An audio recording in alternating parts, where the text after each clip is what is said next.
Bueno, este volumen que hemos dado a llamar La historieta estallada, junto al doctor Amadeo Gandolfo y el doctor Pablo Turnes, y aquí quien les habla, la doctora Laura Vázquez, nos da mucho orgullo. No, fue un trabajo placentero, especialmente por lo temático y por realmente la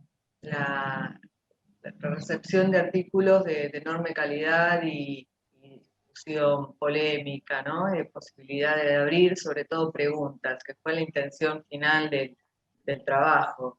Eh, Más que artículos con, con enormes hipótesis, llenarnos de preguntas sobre los límites de la historieta y sus posibilidades de expansión en los territorios, campos vecinos. Así que bueno, sobre esto vamos a charlar. La idea es que fluya una conversación sobre las posibilidades del lenguaje y sus desterritorializaciones. Así que sobre eso conversamos. Hay algunas líneas que hemos pensado. Pablo, Amadeo, ¿qué quieren Bueno, a mí tomar? yo sí quisiera decir simplemente que la verdad me parece que fue un proceso que fue muy agradable y lo que más me parece interesante y rescatable del volumen que finalmente terminamos produciendo y terminamos compilando es que de alguna manera la confección del mismo volumen reproduce en sí mismo parte de las ideas que teníamos cuando armamos la convocatoria. O sea, es un volumen que tiene, por suerte, una combinación muy interesante entre artículos académicos, en algunos casos inclusive artículos académicos que son como una auto reflexión, como el que de Ilan, sobre su propia obra. Tenemos testimonios de autores que se dedican a justamente expandir los límites de lo que conocemos como historieta, como Jorge y Julia, y también Diego, que en realidad lo de Diego fue muy interesante porque produjo un texto cuasi académico y una tipología muy interesante de transiciones del marco de la historieta. Y después tenemos entrevistas, o sea, como que terminó siendo un diálogo muy fructífero entre autores y académicos, en algunos casos con los autores y los académicos ocupando las dos sillas simultáneamente en el proceso, y eso creo que para mí es lo más lindo de cómo quedó el volumen. No sé si el doctor Turnes tiene algo más para decir. En líneas generales, por supuesto que pienso lo mismo. Creo que, digamos, lo interesante es lo que siempre ha tenido para mí el campo del cómic, que es la posibilidad de encontrar diferentes personas que hacen diferentes cosas, que puedan reflexionar sobre un mismo medio o un mismo lenguaje, depende, por supuesto, también a quién se le pregunte. Para algunas personas el cómic no es un lenguaje, para otras sí. Muchas hablan de género, otras no. Entonces la idea también era, digamos, abrir lo más posible la posibilidad de reflexión y de voces que existen dentro de la historieta, y además con algo particular, y con eso acá ya me meto un poco en lo que quisiera empezar a preguntar, porque a nosotros se nos ocurrió este concepto de blown up comics, como de cómics estallados, ¿no?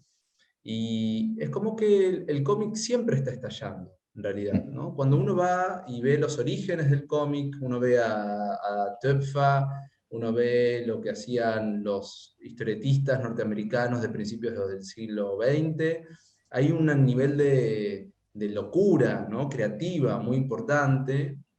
Entonces es como que creo que hay como oleadas, ¿no? Y me parece que estamos, una vez más, al inicio de un nuevo siglo, donde de pronto también las cosas han cambiado y lo que se espera de la historieta ha cambiado, ¿no? Ya no solo tiene que ver con el entretenimiento, sino también con las posibilidades creativas, comunicacionales, experimentales que hay en la historieta como me parece a mí, como lenguaje a explotar, ¿no? Todas las cosas que se pueden hacer y pensar a partir del cómic.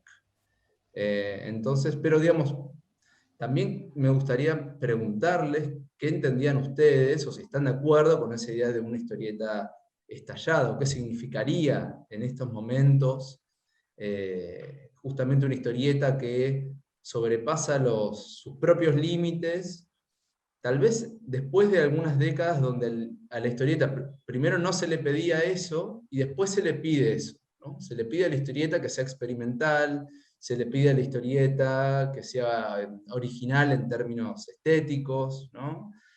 Una historieta, un cómic pensado para adultos en general, o esta idea de la relación entre cómic y arte, ¿no? Mundo del arte, del arte con mayúsculas, ¿no? De las galerías, de los museos, que nunca termina de un poco de encontrarse del todo con el cómic. No sé quién quiere empezar.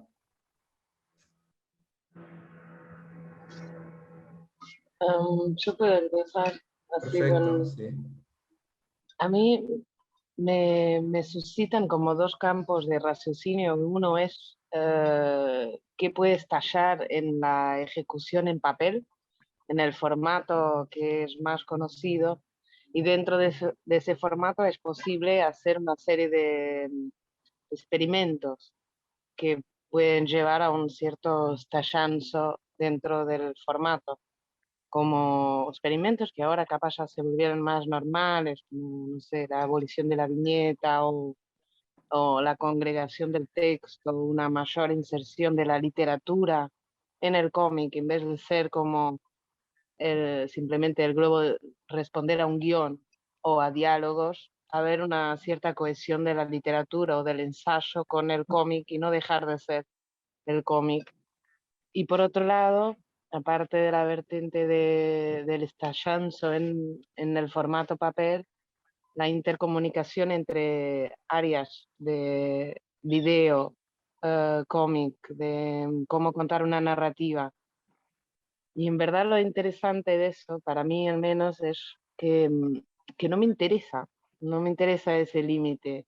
Es como solo una forma de narración que a veces necesita otro, para ser mostrada necesita recurrir a otro medio, pero en el proceso, creo, la academia hace esta cosa de después racionalizar o hacer una memoria descriptiva a posteriori, como a veces yo decía en mis trabajos académicos, pero no están conectadas aún, y hay una cuestión de mercado también que bloquea un poco esa conexión. Como Pablo decía, como cuando se mezcla el arte no es muy fácil inserir esos trabajos en el canal del arte, no es muy fácil inserir una filmación de un cómic que se vuelve una animación en una galería, no está, están muy desvinculados aún en lo que respecta al mercado o a festivales de cine, de todo está un poco formateado según su mercado, y eso complica un poco estas tranzas, pero en términos de proceso no complica, es como una forma de comunicar que es interesante, como que para el proceso no es relevante, y para el resultado, para la inserción o para darle un nombre o para tornarlo una corriente, sí, aún hay muchos quiebres y muchas interdependencias que no funcionan, que no están avaladas, me parece. Es interesante eso que decís, Julia, porque justamente una de las cosas que nosotros habíamos considerado, o por lo menos que a mí particularmente me interesaba de esta propuesta, es que también, o sea, está toda esta parte que venimos hablando de cómo, y que vos dijiste muy bien, de cómo estalla dentro del papel y cómo hoy en día lo que es una historieta está mucho más abierto, digamos. Sabemos que podemos encontrarnos con historietas abstractas, podemos encontrarnos con historietas que, como lo que haces vos, son interminables lienzos en los que scrolleás. Podemos encontrarnos con distintas historietas que experimentan con lo que vendría a ser con los bloques de construcción de la historieta. Pero también nos interesaba esa otra parte que vos estás hablando, que vos lo caracterizaste desde el lado del circuito artístico, de lo difícil que es a veces establecer diálogos y presentar ciertas cosas dentro de ciertos circuitos artísticos, pero simultáneamente también hay un crecimiento cada vez, o sea, un crecimiento muy grande en el siglo XXI de la historieta utilizada como insumo dentro de lo que sería la industria del entretenimiento. Entonces también esa otra parte nos interesaba un poco discutir, que era esta cuestión de cómo un arte que, esto estamos hablando principalmente de historieta norteamericana, pero también se es aplicable al manga y en algunos casos a la historieta europea, como un arte que en un momento era considerado muy secundario, hoy en día es, ¿cómo decirlo? Es la granja de IP para un montón de propiedad intelectual, la granja de propiedad intelectual, para un montón de expresiones y de series y de películas y de cosas videojuegos, que hoy por hoy son mucho más importantes para las compañías que son dueñas de los personajes y de las obras, que la historieta misma.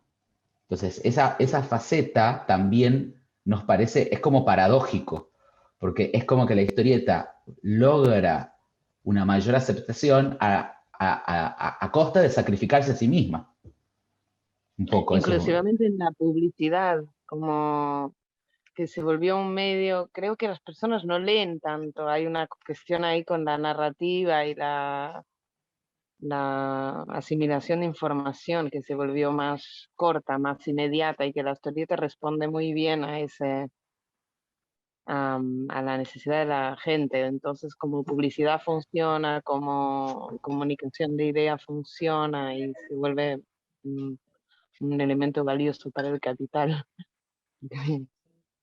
Yo introduzco a esta rica conversación ahí la otra variante o variable a lo que ponía Julia, y que lo habíamos también planteado en la presentación o prólogo, que es la cuestión de la historieta, no diría tridimensional ya, sino espacial, es decir, la experimentación en el lienzo o en el papel, los desbordes, y esta cuestión del fuera de sí o experimental, y ahí podemos discutir sobre la vanguardia, lo experimental, lo que bien decía Pablo, siempre, no solamente a partir de los 60, de los 70, o de un momento mojón histórico, sino pensarlo al lenguaje en extensión, pero sí pensarla ya sea en el espacio museístico o en la calle, o en pensar los grafitis, pensar la historieta circulando en otros medios, en el objeto, revista, papel, novela gráfica, ¿no? Los más habituales. Y hay allí también mucho para decir y pensar la historieta fuera del papel. Quizá menos estudiado, menos abordado, y son estos los recorridos del medio también, ¿no? No sé si Jorge o Ilan quieren decir algo. Y, Bueno. sure. Okay. No, yo iba a decir que a propósito de desbordes y espaciamiento o desplazamiento de la historieta, yo he hecho varias experiencias en el espacio de la galería o del museo, exponiendo historieta y ampliando sus elementos o distribuyendo elementos de la narrativa en el espacio, materializándolos. Lo que nosotros enviamos al documento de la UP, nuestra contribución, fue a partir de dos muestras, sobre todo una que se hizo en el MAC de Santiago de Chile, una muestra titulada Los Sofistas, a partir del libro homónimo, que también se llama Los Sofistas. Y lo que hicimos junto a mi pareja fue desplegar una serie de materiales, además de la historieta misma, que estaba expuesta en todas sus páginas. Desplegamos una serie de materiales como esculturas, pintura mural, algunos objetos, todo a partir de la ficción de la historieta. Así se componía un gran espacio en el que uno podía como ir navegando y visitando distintas estaciones, digamos. Pero quizás la columna vertebral de la muestra era la exposición de originales. O sea, uno si se daba el tiempo podía leer el libro completo porque estaban expuestas todas las páginas. Y a partir de ahí se desplazaban algunos elementos en el espacio. A pesar de que la historieta era la columna vertebral de la muestra, yo después, observando la sala, me parecía que era lo menos atractivo. O sea, llamaban mucho más la atención otros elementos que tenían color, algunos que flotaban en el espacio, que estaban colgados del techo, otros adheridos a las paredes, elementos como unas corbatas de varios metros que colgamos del muro, que eran las que vestían los personajes. ¿Qué más había? Pequeñas esculturas que hice yo con algunos juguetes modificados. Y sobre todo el laburo que hizo mi pareja escultórico. Por eso nosotros planteamos en ese pequeño ensayo la relación historieta-escultura. Un diálogo posible, le poníamos, ¿no? Y después, por otro lado, me daba la sensación de que el resultado de toda esta amplificación del lenguaje del cómic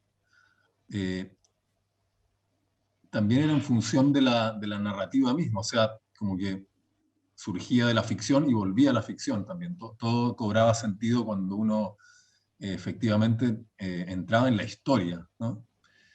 Y eso es algo que a mí por lo menos me hace mucho sentido, porque a mí como autor siempre me ha interesado como estos cruces de géneros y materialidades y ficciones y la ficción versus la realidad, pero también me importa mucho la figura del lector. Entonces, quiero que finalmente la historia se pueda leer, se pueda comprender. O sea, a mí cuando la historieta estalla y no se entiende nada, no me hace sentido. Me hace sentido cuando podemos volver o regresar al relato, porque la historieta trata de eso, creo. O sea, es Eso es otra muy forma de interesante, contar ¿no? la misma historia, ¿no? Es una vieja historia, es la vieja historia del arte, ¿no? De distintas maneras de contar un poco lo mismo. Siempre estamos dando vuelta en torno a ciertos personajes, ciertas narrativas, y son distintas formas de abordarlo. Pero en el núcleo está esa ficción o ese relato. A mí cuando la historieta se deforma demasiado en ese sentido, como que creo que pierde un poco su sentido, paradójicamente. No paradójicamente, porque es, claro, ahí está un límite, claro, que no se puede capaz quebrar, que es, la historieta no se puede volver arte conceptual de galería, porque hay una narración. La historieta sin la narración puede ser sensorial, muda, lo que querramos, pero es una narración, no se puede excluir el elemento narración. Me pareció interesante, es un límite insuperable a mí, en mi perspectiva. Yo comparto como que si se Sí, sí, vuela y además demasiado, forma parte del espíritu del cómic, ¿no? Que es contar algo, y contar algo en como... forma directa, bastante asequible, ¿no? Porque el cómic, si lo pensamos, nació efectivamente a fines del siglo XIX, principios del XX, para la gente que no era especialmente cultivada, digamos, no era un material para intelectuales, era para la gente común que podía mirar algo y acceder a una narrativa más o menos sencilla, accesible, rápida y entretenerse un rato. Y toda la profundidad que ha adquirido es gracias a sus propios atractivos. Otra cuestión que mencionaba Pablo al principio es que el estallamiento del cómic surgió muy rápido, ya desde sus inicios. O sea, yo la primera imagen que tengo, si me hablan de la historieta estallada, es la última viñeta de esa plancha de Winsor McCay, donde un nenito estornuda y la viñeta estalla literalmente, y se quiebra como si fuera un ventanal, un vidrio. Y esa es la primera imagen que me viene, por ejemplo, ¿no? del estallido de la historieta. Y eso fue, en la historia del cómic, fue súper tempranamente. Hace poco Peter Cooper hizo una versión de esa misma plancha poniendo a Donald Trump como protagonista. Entonces el tipo estornuda, se quiebra todo en la última viñeta y el tipo dice, no me hago cargo de esto, digamos, no me pidan. No asumo responsabilidad. También me hace acordar como que hablamos ahora o le catalogamos el estallamiento de la historieta de una manera, pero en verdad hasta la Iglesia Católica usaba estos frisos con relieve que usaban para explicar pequeñas historias de la Biblia y no eran más que cómic esculpido en paredes de piedra para que la gente pudiera entender las historias de la Biblia sin saber leer o algo. Si alguien lo empezara a hacer ahora, sería re vanguardista. Como, no con las historias de la Biblia, porque eso ya no va muy en la vanguardia. Agarras un Deleuze y haces una historieta en piedra y ¿ah? Sí, tal cual, o como la columna de Trajano, ¿viste? En el Foro Romano, que es una especie de cómic en espiral, ascendente, con un protagonista Sí. que se repite. Es una verdadera historieta esculpida en la columna. Y bueno, claro, exactamente, como dice Julia, si un artista contemporáneo hiciera eso ahora, sería como súper, sería el estallamiento total. Y bueno, eso ya... Ese es el que consigue ir a la galería. Claro. Ilan, ¿querías decir algo? Yeah, well, I mean, naturally, I'm very interested in experimentation in comics, and I would like to come back to what Amadeo said about this paradox somehow, why comics are losing or like somehow like subletting their aura to other media, like, as you said, video games and graphic design, or as Julia said, advertisement, etc. And my own understanding here is that experimentation in comics has been in the medium since always, since the beginning of the medium, with a very first daily cartoons, and experimentation was also very part in all kinds of comics, not only experimental comics, but mainstream comics were quite innovating. And my point is that experimentation in comics is not only an artistic one, it's an industrial one. It happens in many different sides of the production. It happens with the technologies of reproduction, for example, printing. It happened with communication technologies, how we started addressing a new audience by proposing new products to these audiences. It started with experimentation happened also through the different derivatives that occurred after the books, like figurines, video games, films, advertisements. All these are really experimental, and I'm like experimental in the sense probably we are not all very enthusiastic about, but this is a sort of financial experimentation that happened there. That created one of the most or the biggest probably entertainment industry in the history of humanity, so I think trying to bottleneck experimentation as something that only artists do in comics, it's very problematic. And we happen to have this kind of conflicts. Like, for example, here in this symposium, we speak about comics blown apart, how they can be totally outside of the conventions, but we are very ready to bring new conventions that we somehow believe that they are principal, like, for example, narrative. Julie, I don't agree with you. Narrative is not an important component or the storytelling of a comic book, but I'll come back to that. So I think the experimentation, what is interesting now for me is that experimentation in comics is becoming very rich right now, because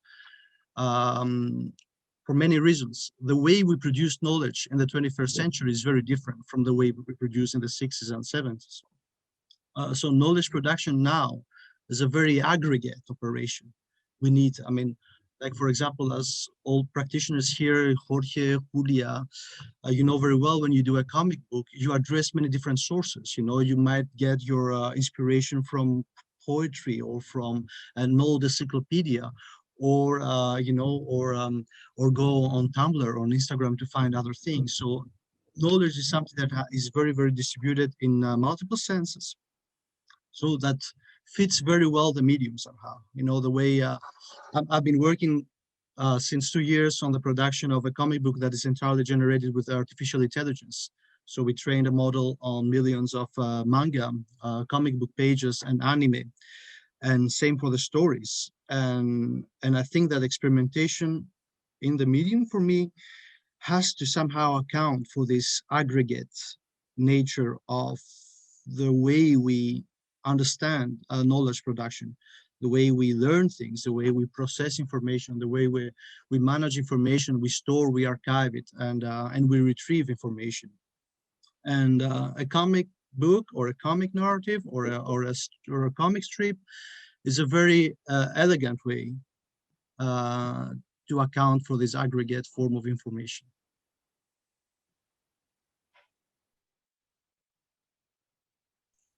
Bueno, le damos la bienvenida a Diego Agrimbau y a David García Reyes, que fueron parte del volumen. Y sería interesante, me gustaría ponerle un poco al tanto a Diego y preguntarle por qué Julia y Jorge hablaban de que, digamos, si mal no entendí, de alguna forma el sentido del cómic siempre tiene que ver con la narrativa, con contar algo.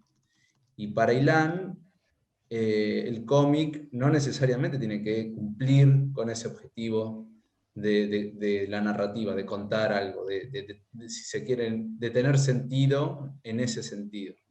Vos como guionista, pero que también has experimentado y que estás en conjunto siempre trabajando con dibujantes, quería preguntarte al respecto.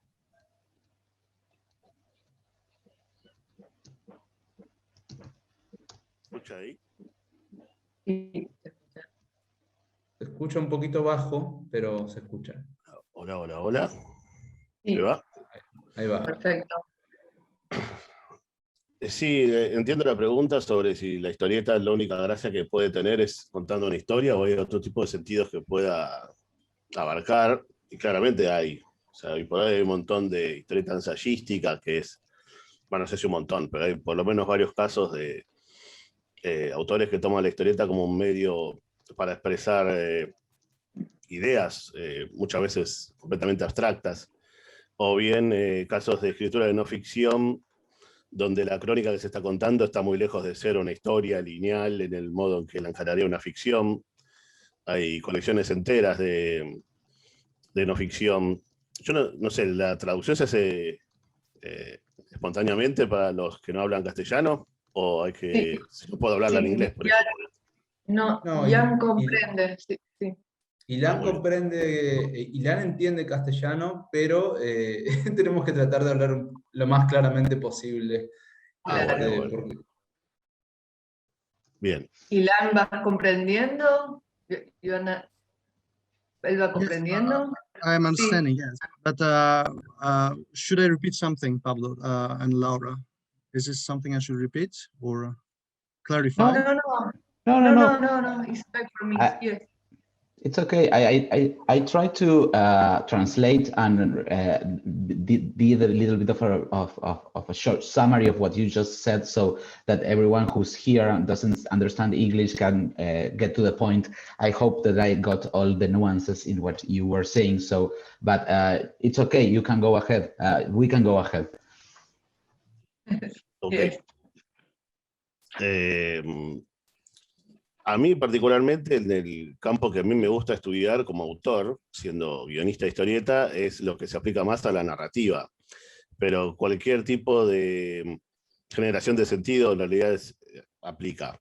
Entonces, a mí lo que más me interesa es, así como decía Ilan, que desde el principio la historieta ya experimentaba, es completamente así. De hecho, empezó experimentando con formas o contenidos o puestas en página que son realmente salvajes. Y en realidad yo lo que empecé a pensar es que no tenían otra opción.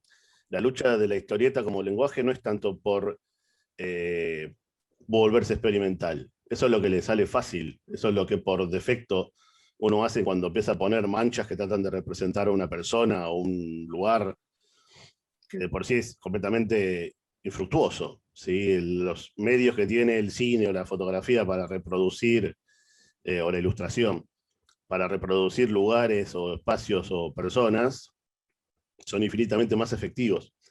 Entonces, en el momento que de tener que contar una historia y tener que reproducir espacios, lugares y dotarlos de verosimilitud, el desafío de la historieta no está tanto en la experimentación y alejarse de la diégesis, sino en convocar la diégesis.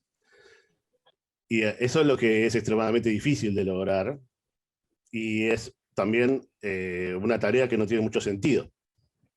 Entonces, yo lo evalúo todo en términos del distanciamiento que alguna vez acuñó Brecht, ¿no? Bertolt Brecht, que para él, en el teatro, que venía de una figuración completamente realista en el siglo XIX, que por ahí había llegado a un colmo del realismo en las puestas de obra de Chekhov o de Ibsen, donde porque en el Jardín de los Cerezos de Chekhov se largaban mosquitos en la sala para que piquen a la gente, con tal de lograr esa especie de 4D, ¿no? Del siglo XIX, donde todos los sentidos y los estímulos estuvieran ocupados por la obra, de donde quedó la caja italiana, que después tenemos en el cine, que básicamente su objetivo es aislarnos de todo otro estímulo que no sea el de la obra, ¿no?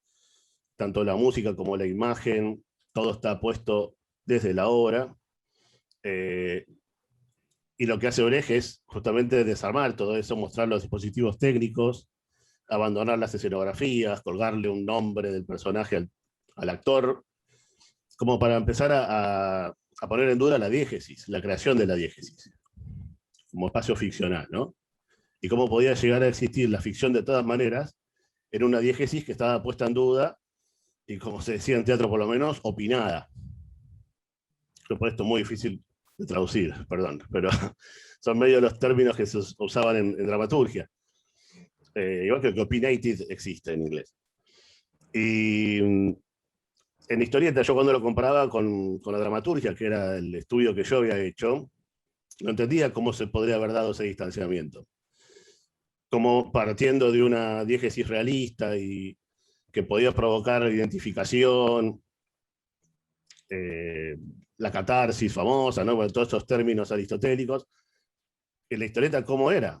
Y en realidad me di cuenta que era al revés, que había arrancado distanciada, porque no le quedaba otra básicamente, porque la lucha era por acercarse a una diégesis que fuera mimética de lo real, y que en realidad esa lucha es la que se va dando en la medida en que aparecen los géneros y la industria, y aparece Harold Foster con el dibujo realista académico, por un lado, luego la narrativa más cinematográfica de Milton Caniff o de muchos autores americanos que encuentran una forma de narrar donde la cámara está mucho más oculta, donde digamos, las señales de la enunciación aprenden a ir ocultándolas del mismo modo que lo hacía Elia Kazan, por ejemplo. O sea, del mismo modo que lo hacían directores del cine ventana hollywoodense, copiando muchas veces los mismos sistemas de montaje, ¿no? De cuándo va a un primer plano, cuándo va a un plano general, cuándo va a un plano medio. Con el objetivo de que se destacara el hecho de que no había nadie contándolo, ¿no? El famoso cine ventana, donde las cosas ocurren delante tuyo sin que haya un enunciador. Por lo menos esa es la utopía. Y ese intento, o esa desesperación, sobre todo la historieta comercial, por hacer desaparecer, por volverse una ventana, que cada cuadrito fuera una ventana, es lo que llega hasta el día de hoy en estos intentos permanentes, por ejemplo, en la industria de los superhéroes, o no solamente, en la industria del álbum francés también, realista, que tratan de mantener un dibujo realista, han anulado las onomatopeyas, los globos de pensamiento, y todo dispositivo que inevitablemente te aleje de una diégesis realista, de lo mimético. Entonces tratan de parecerse, de usar de usurpar los medios de producción de sentido del cine. Y las historietas se terminan pareciendo una especie de storyboard con anabólicos, ¿no? Con un render en el dibujo extremadamente mimético, ¿no? Con muchos efectos de gradientes y de sombras y de texturas, buscando este alejamiento de la historieta clásica de mancha de tinta, palabrita, onomatopeya, y que en realidad es para mí donde está todo su poder. Entonces, mucho de lo que a mí me gusta estudiar es cómo la historieta, aún sin intentar ser mimética, con estilos completamente alejados, mucho más cargados de grafismos, de geometrización o simplificación, de iconicidad, aún así siguen provocando efectos de sentido muy complejos, y los que más me interesan puntualmente son los que han escapado, por lo menos a los análisis que yo he visto tanto de Thierry Grunstein como de Scott McCloud, que son todas las veces en que la historieta, las transiciones que se provocan en las secuencias son retóricas, o sea, no son literales.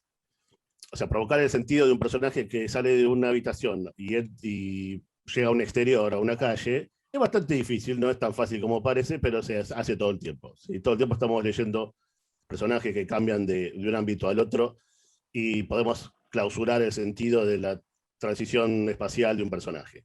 Muchas veces falla porque muchas historietas que se cuentan mal y no se entienden, de cosas básicas como esa, ¿no? Pero lo que a mí más me importa es la carga retórica que tienen las transiciones. Cómo metaforizan, cómo ironizan. Y bueno, toda una colección bastante grande de figuras retóricas gráficas, ¿no? Que se pueden ver desde lo gráfico, que ya las ha estudiado el grupo Mu, ¿no? de Lieja, ahora inundada. Pero eso es un poco todo lo que a mí me interesa como investigación de la historieta. ¿Qué tanta complejidad puede asumir a la hora de generar sentido desde estos cierres de sentido que son más que nada metafóricos o simbólicos, o bueno, como se los quiera llamar, y que para mí donde se encuentra mayor campo o donde mejor se los suele hacer, hoy por hoy es en el manga.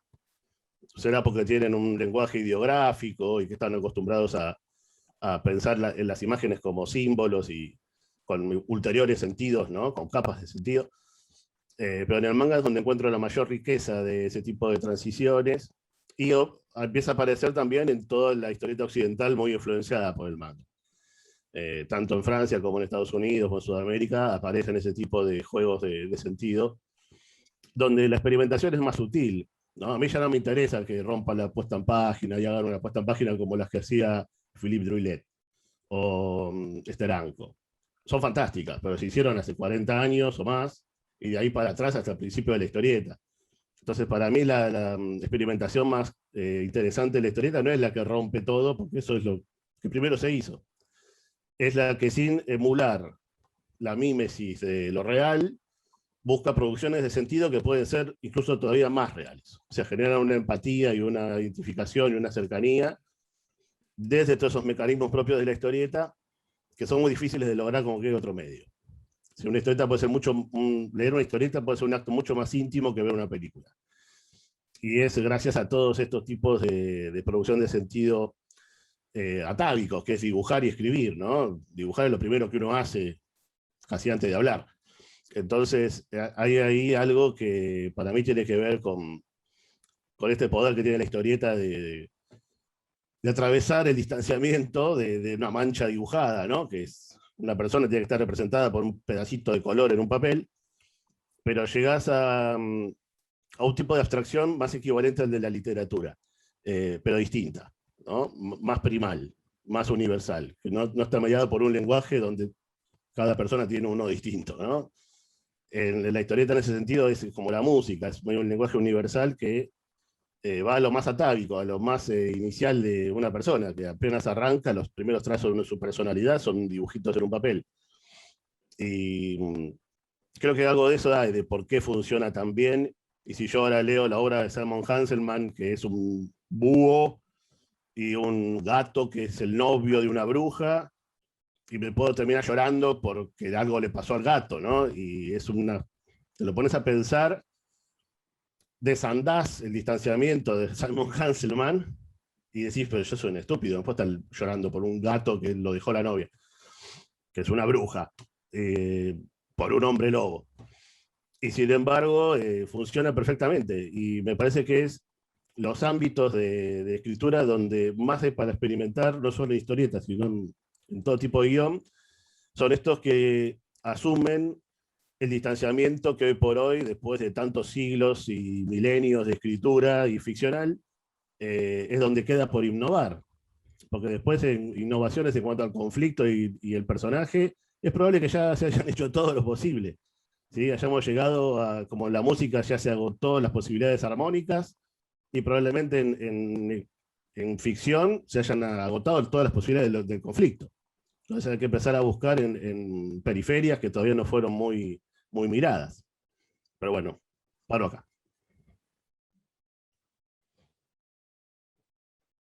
Buenísimo. Sí. No, Amadeo. en realidad nada, me quedé pensando muchas cosas sobre lo que acabas de decir, Diego, me parece súper interesante.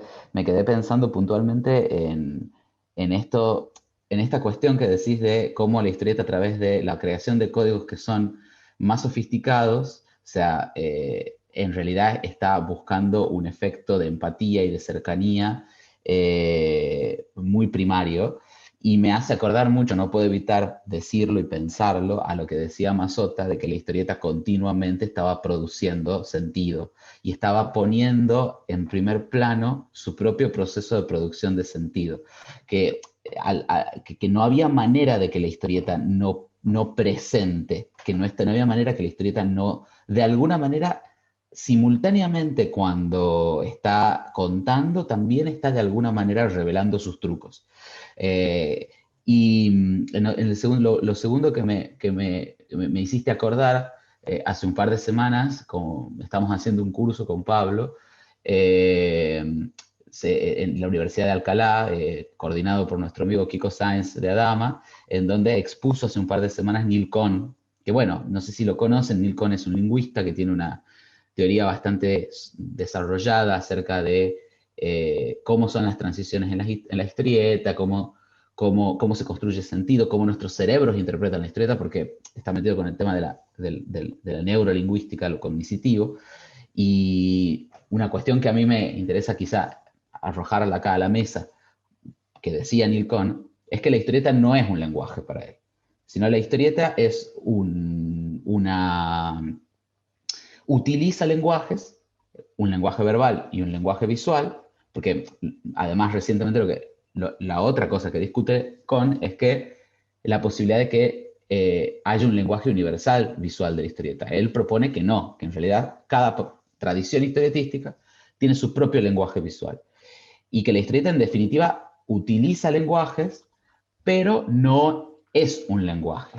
Un poco como lo que dice, la metáfora que él empleaba es que una novela se puede escribir en inglés, pero el inglés, ¿cómo era? Una novela se puede escribir en inglés, pero el inglés no es la literatura. Entonces, un poco esa era la metáfora que utilizó. Entonces, no sé, preguntarles, quizá nos estamos yendo un poco de... Perdón, decía que la novela está escrita en un lenguaje, pero la novela en sí misma no es un lenguaje. Eso era lo que él criticaba, sobre todo poniéndose a más bien la interpretación franco-belga, tipo Thierry Grunstein, sobre todo, ¿no? Porque Thierry Grunstein empieza su libro, El sistema de los cómics, diciendo el cómic es un lenguaje.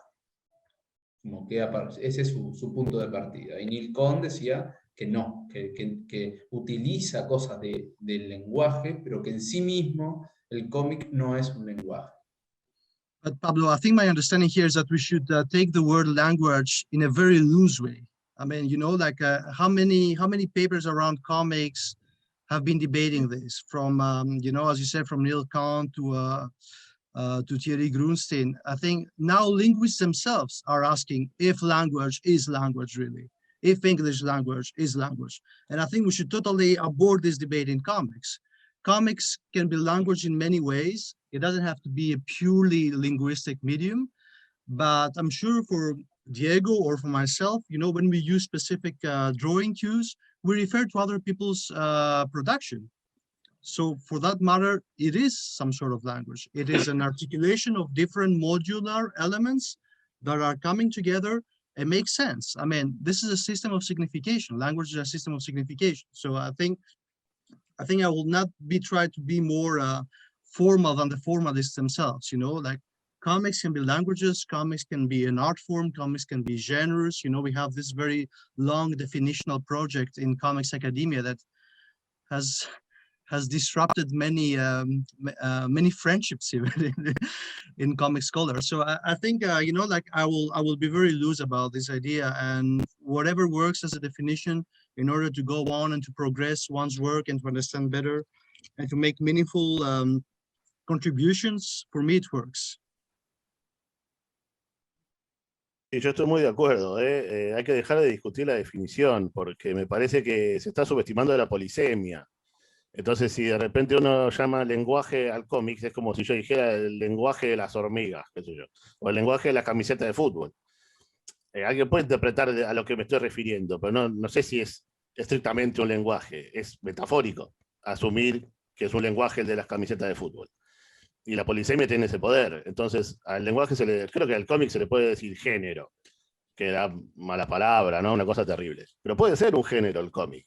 Puede ser un lenguaje, puede ser un medio, puede ser cualquiera de esas cosas en la medida que lo que estemos pensando como lenguaje, género o medio, asuma el cómic como perteneciente a su grupo.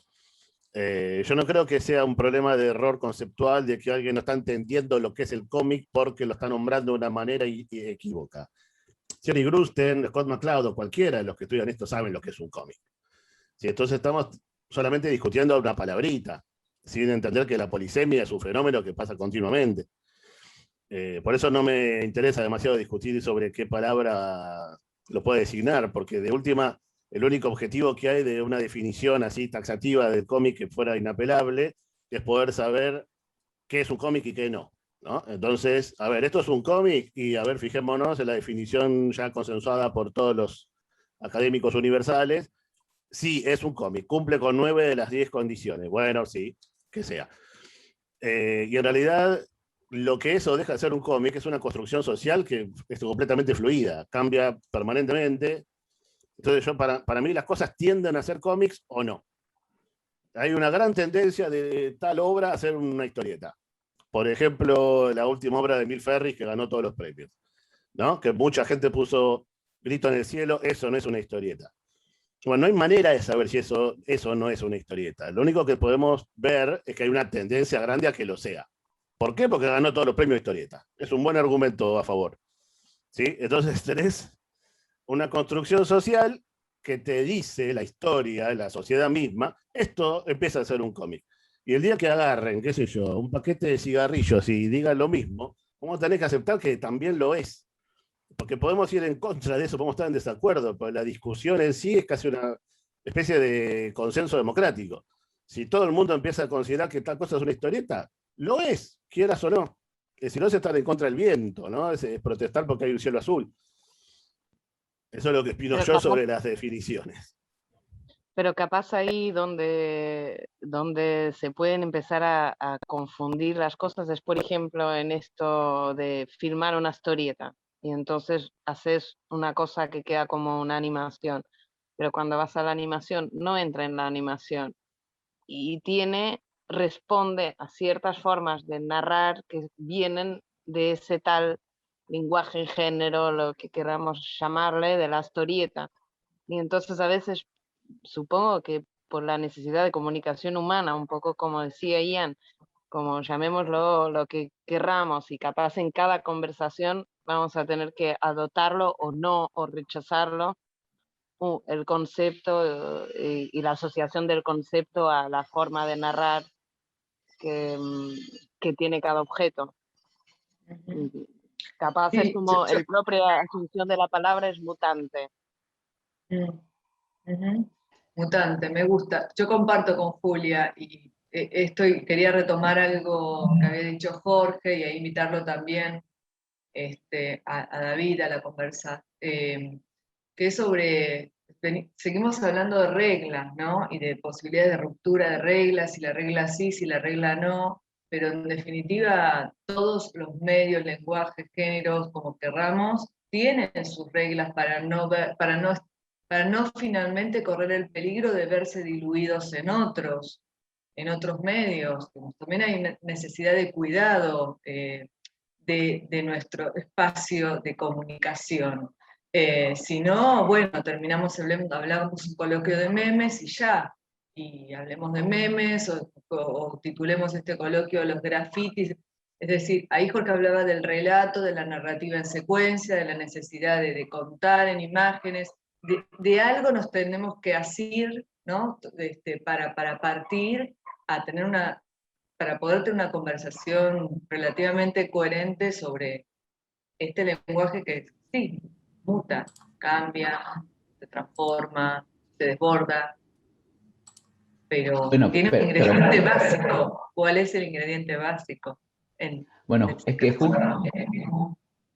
es que justamente me parece súper interesante que se produzca esta discusión y además me parece súper interesante también todos los ejemplos que han utilizado en una reunión en donde estamos discutiendo un volumen que intenta dar cuenta de esta incapacidad de definición en muchos casos. Y yo estoy muy de acuerdo con Diego, con su posición más, digamos, sociológica, por decirlo de alguna manera, acerca de qué es una historieta. Yo creo que también, en general, hay consensos sociales que determinan qué es una historieta y qué no lo es. Y en ese sentido me pareció muy bueno esto que mencionaste de los memes, porque yo justamente recientemente vengo teniendo una discusión conmigo mismo, digamos, acerca de qué son los memes. ¿Son historietas? ¿Son humor gráfico? Pero también a mí hay otra discusión dentro del campo de los estudios de historieta que me parece bastante estéril, una discusión inspirada por MacLeod, que tiene que ver con el panel, el cómic, el chiste de un solo panel, el humor gráfico, la caricatura política, ¿son historietas o no son historietas? Y para mí lo son, o sea, para mí no hay mucha discusión ahí, para mí esa cuña que introduce MacLeod, en donde como al no haber secuencialidad, no hay historieta, me parece totalmente una pelea estéril, básicamente porque justamente si uno analiza quiénes producen humor gráfico, quiénes producen caricatura política, quiénes lo han producido a lo largo del tiempo, qué vínculos han tenido con las distintas publicaciones, con la gente que hace historieta, uno encuentra un ambiente común, digamos. Entonces, ponerse a discutir si el humor gráfico es o no historieta, o generar un campo de estudios específico del humor gráfico que no se toca con el campo de la historieta, a mí me parece bastante absurdo. Y en ese sentido también pienso mucho en el tema de los memes, porque para mí los memes son como una actualización de una forma de humor gráfico. Y si uno ve muchos memes, uno nota que muchos utilizan un tipo de secuencialidad en cuadritos que está basada en el mecanismo de la tira diaria, del mecanismo de setup, desarrollo, punchline. Y eso funciona así. Y entonces, ¿qué son los memes hoy por hoy? Son historietas, son humor gráfico. Además es muy interesante también que cada vez más, no todos, pero hay también una fascinación de algunos autores de historietas por los memes. Y eso genera también puentes que me parecen súper interesantes para seguir pensando estas cuestiones de qué es o sea, nada, de qué significa que la historieta estalle. Sí, yo creo que hay que caer en el error de pensar que se pueden hacer taxonomías como si fuera biología esto, ¿no? Que ya en biología es bastante difícil hacer taxonomías y decir, bueno, tal es una especie y este bicho no es de esa especie porque se puede ver tal rasgo genético. En historieta no hay nada similar y hasta en biología es difícil de definir taxonomías. Entonces, poder decir que algo es o no es una historieta, que un meme es o no es una historieta, es completamente imposible y completamente arbitrario. Tanto decir que sí o que no. Lo único que podés hacer es verificar si hay una tendencia a considerarlo historieta o no. Que, por ejemplo, con los memes es muy escasa esa tendencia, ¿no? No hay premio a mejor meme en los Eisner, ¿no? Los premios podría haber, pero no hay premio a mejor meme. Falta poco. ¿A qué? Por ahí falta poco. Sí, la categoría meme. Bueno, sí. Pero yo creo que puede ser una cuestión de tiempo, ¿no? Puede desaparecer, pero hay una tendencia a considerar cosas historietas o no. Por ejemplo, el álbum ilustrado, ¿no? De que John Tan ganó el mejor premio de historieta haciendo un álbum ilustrado y después nunca más hizo ninguna historieta, siguió haciendo álbumes ilustrados. Usa un montón de recursos secuenciales que consideramos propios de la historieta cuando en realidad no lo son. De secuencias gráficas, ¿no? Secuencias gráficas hay en el diseño gráfico, hay en absolutamente un montón de otros lados. Pero tenemos como la facilidad, los que nos gusta la historieta, de considerar que si hay secuencias gráficas, a los Cold McCloud, ¿no? Todos son historietas. Cuando en realidad la secuenciación gráfica es un fenómeno mucho más fundamental y que está en un montón de lados. Y lo que, en todo caso, podés considerar que tiende a ser historieta si hay secuencia gráfica, ¿no? Te da un 2% de historieticidad. Entonces, si vemos, no sé, una pintura rupestre donde hay algún tipo de secuencia, J. Cloud o alguno te dice, es una historieta, ¿no? Una prehistorieta, o le ponen alguna excusa para poder meterla dentro de un libro de historieta. Y en realidad, yo te podría decir, bueno, sí, ahora, vista desde el rasgo subjetivo de 2000 años después, o más, ¿no? 20.000 años después, hay un 5% de historieticidad legítima que hace que esta pintura rupestre pueda llegar a estar dentro de un libro académico que trata la historieta, porque hay ciertas cuestiones secuenciales que las podemos abordar desde cierta herramienta. Pero es una tendencia, es un espectro. No se puede poner una barrera que diga, a partir si cruzás esto sos historieta y antes no. Eso es completamente imposible, me parece que es lo que ni siquiera hace falta dictaminarlo desde lo académico. En una mesa académica va a entrar un meme y en otra no va a entrar y se van a pelear sobre si eso no es. Y por ahí lo más interesante de ver ese tema es si lo es, en qué grado, en qué forma y cómo usa esa secuencialidad. Y en todo caso, no poner me gusta o no me gusta a tu caso, a ver si es o no una historieta, si se la probamos o no, sino ver la posibilidad de esa tendencia, ¿no? ¿Por qué vino a parar acá? Yo me acuerdo en un congreso de viñetas serias, uno de la biblioteca, creo que el segundo, había todo un grupo de investigadores franceses proponiendo a Facebook como una historieta. ¿Se acuerdan? Estaban ustedes, muchos de acá estaban. Y salió Claire Laxage a decir, no, eso ya se comprobó que Facebook no es una historieta. Está totalmente comprobado en una investigación que se hizo en Francia. Bueno, no, porque decían que Facebook tiene texto e imágenes en consecución, ¿no? En una secuenciación permanente, y que entonces cerraba con cierta cantidad de definiciones de historieta, por lo tanto Facebook es una historieta. Llevándose puesto todas las cuestiones de las prácticas sociales, ¿no? Y ahí viene mucho de la escuela francesa, que básicamente lo que hizo es adaptar a Christian Metz a la historieta.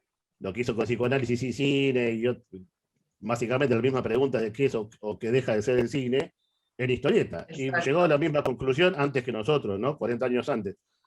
Es una práctica social. Hay veces que lo va a hacer y veces que no lo va a hacer, dependiendo de qué corno hace la gente con eso, ¿no?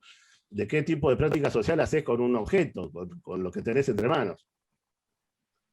No sé si me gustaría darle... Perdón, Jorge. No, quería decir nada más que estoy súper en sintonía con lo último que se ha venido discutiendo. Me parece que el carácter mutante de la historieta es fundamental.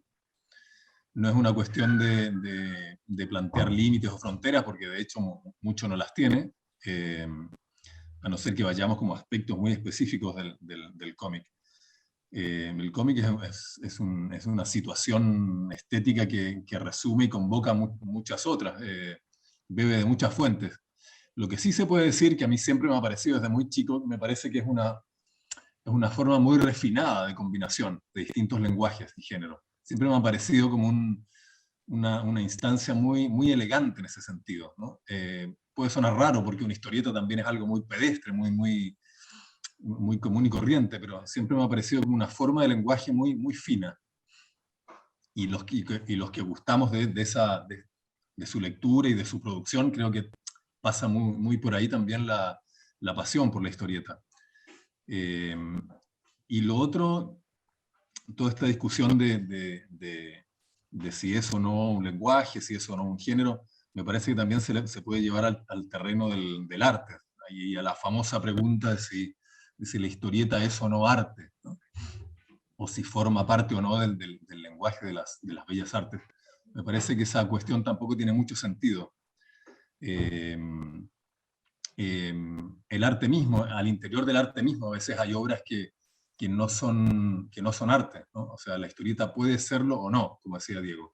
Depende de la situación y del consenso social o no que se dé a su alrededor. Son instancias móviles, ¿no? ese aspecto de la historieta y del arte mismo me parece fundamental. No son categorías fijas.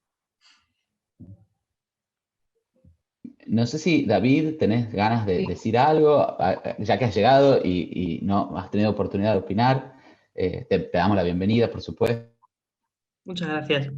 Nada, agradecer sobre todo la instancia que han creado tanto Amadeo como Laura y Pablo.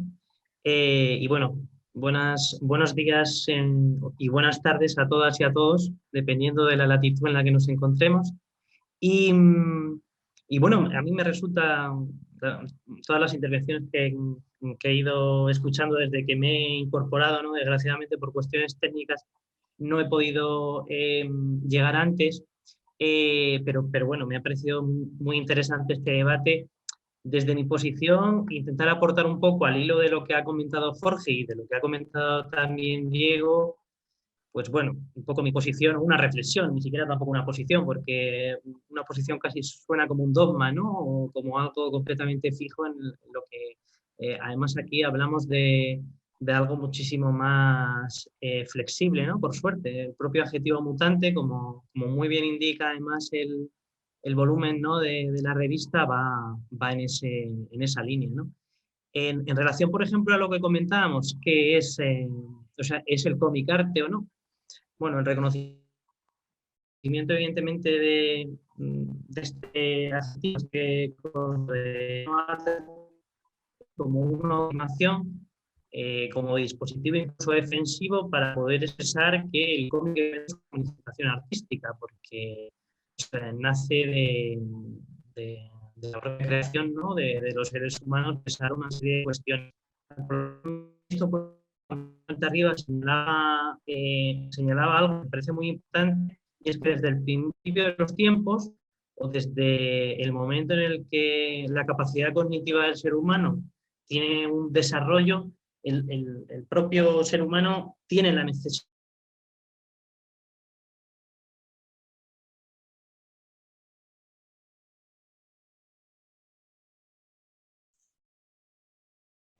Justo lo perdimos en el momento de la reflexión. No, he vuelto, no sé si me oís ahora, ¿no? Sí. ¿Me oís? Sí, Lo siento, es un poco lo que os comentaba, el problema de la conexión. Por eso también tenía desconectada la cámara para aquello de no... Pero bueno, intentaré pues eso, retomar un poco lo que decía, ¿no? Que casi desde el principio de los tiempos el ser humano, ¿no? Pues ha desarrollado la necesidad de contar y relatar a partir de imágenes, ¿no? Evidentemente ahí hay un motor, no sé si de secuencialidad, pero sí de narración iconográfica a partir de la consecución, ¿no? De un relato de diferentes escenas.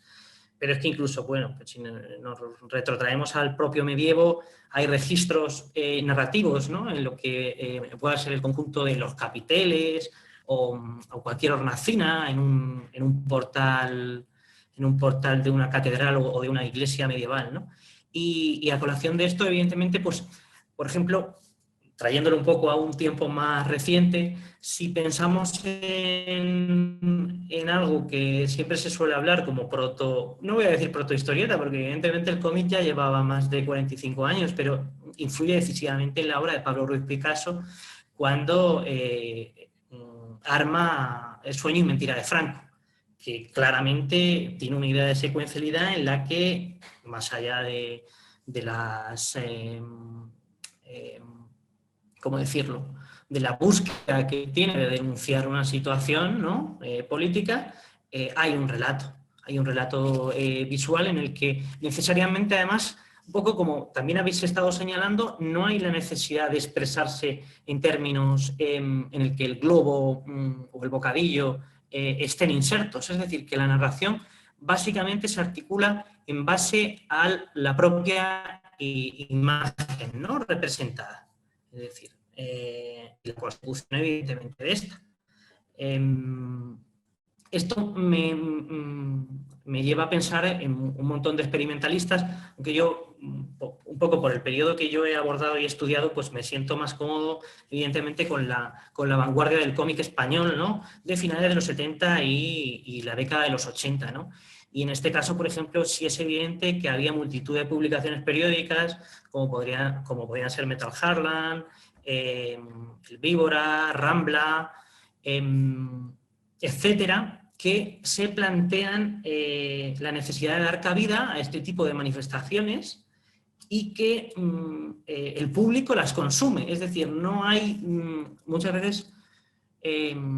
se piensa que una propuesta que pueda ser tildada de revolucionaria o incluso que los propios lectores tradicionales de cómic la pueden ver como revolucionaria, bueno, yo creo que el lector tradicional de cómic va además a sentirse muy cómodo, ¿no?, dentro de algo en lo que no haya necesariamente una aplicación de recursos propiamente como puedan ser eso, los cartuchos de texto o los globos, ¿no?, de diálogos, sino que simplemente con el propio hecho de la naturaleza de la imagen ya se cuenta y se arma un relato, ¿no? Y en ese sentido, evidentemente, hay una preferencia o hay un trasvase en el que lo que es el lenguaje de la pintura, voy a hablar de lenguaje, pero bueno, aquí evidentemente pues, es un ámbito en el que sí se tiene más necesidad a lo mejor de, no voy a decir de hablar de lenguaje, pero como que está muchísimo más institucional, ¿no?, el concepto de lo que pueda entenderse pues, los géneros de la pintura, ¿no?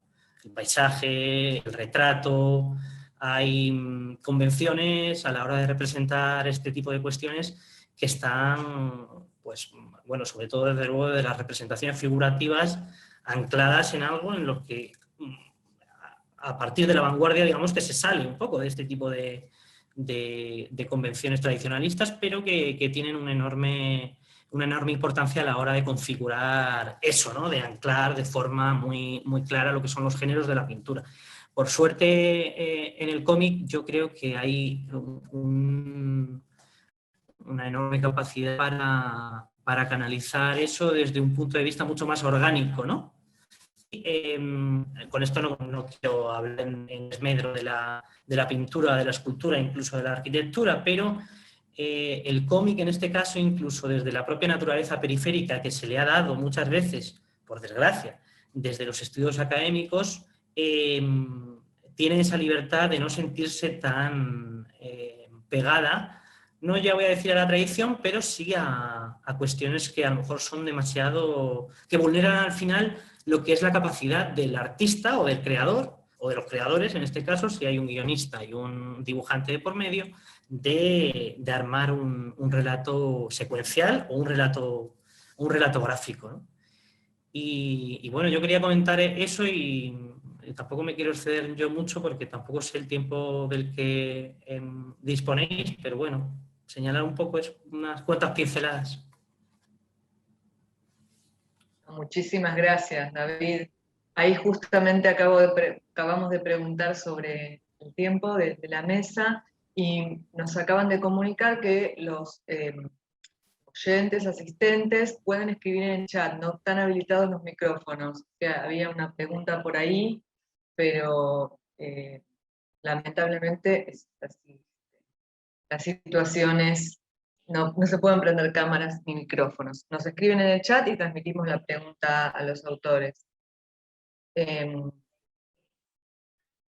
pensaba en esta cuestión que se mencionó ahora, sobre todo con David, pero también pensando en la obra de Ilan, sobre cómo hacer un cómic con inteligencia artificial, que es la cuestión, y también esto que es muy engañoso, ¿no?, que es, y los ejemplos que se mencionan, como la columna de Trajano, como las pinturas rupestres, como los códices mayas, como los jeroglíficos egipcios, es decir, son cosas muy distantes en tiempo y en espacio, y que creo más bien que lo que eso indica no es tanto que eso que podría llamarse antecedentes fueran proto-cómics, sino que el cómic ha transformado nuestra mirada de tal manera, como sujetos nacidos entre el siglo XX, ¿no?, a finales del siglo XX, o a mediados, que no podemos evitar mirar y tratar de encontrar cómic ahí donde claramente no lo había, en un sentido estricto.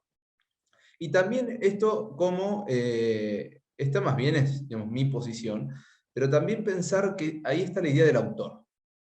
Que el autor siempre es, la idea del autor es una idea un tanto engañosa, porque ninguno de esos trabajos fueron de un autor, siempre son trabajos colectivos, y la idea de un autor integral en el cómic es bastante reciente. Y siempre, como digo, también es engañosa, ¿no? ¿Hasta qué punto el autor es el autor?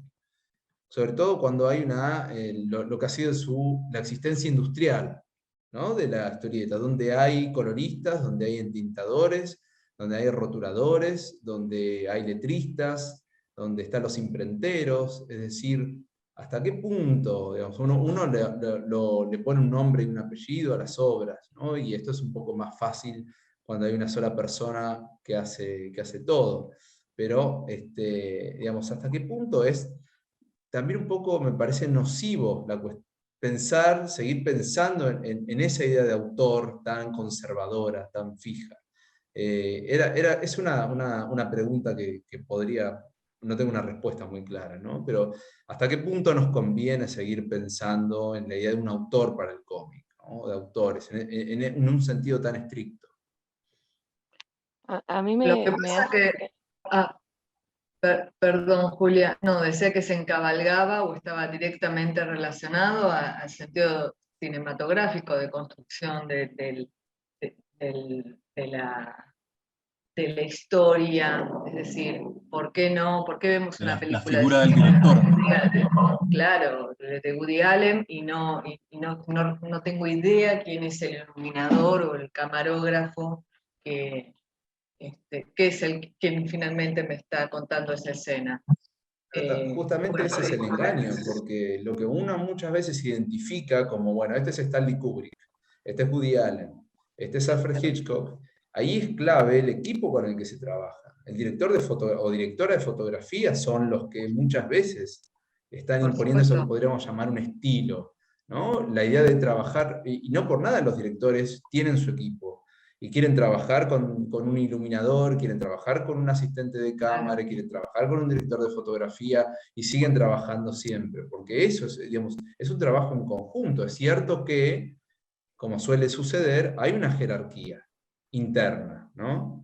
En donde el director es el primero que está acreditado como tal.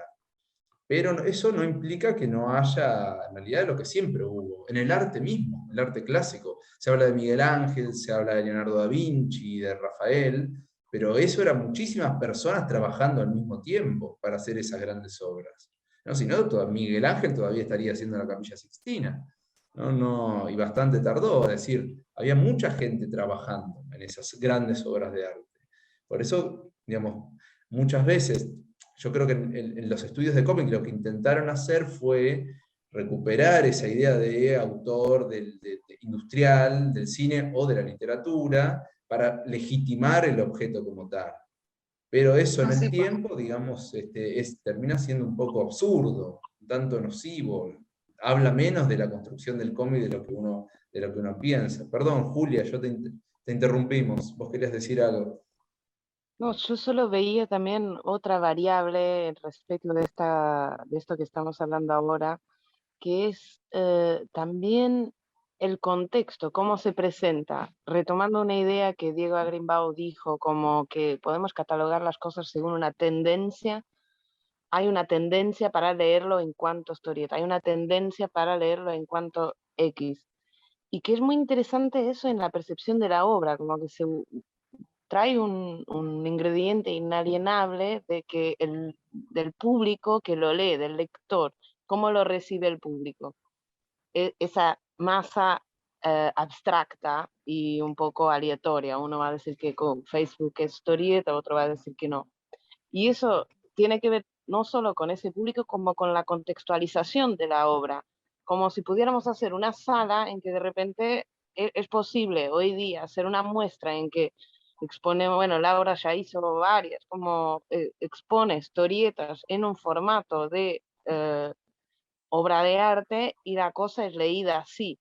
Si hacemos la sala al lado con otro tipo de presentación, está en una feria de fanzines, y va a ser leída por otro público. Entonces hay una mezcla entre autor, contexto y mercado y público, que volvemos a lo mismo, que no hay concepto que podamos agarrar y mantenerlo fijo, porque no existe. Vamos a usar uno en una charla, vamos a usar otro, pero es muy interesante, como es un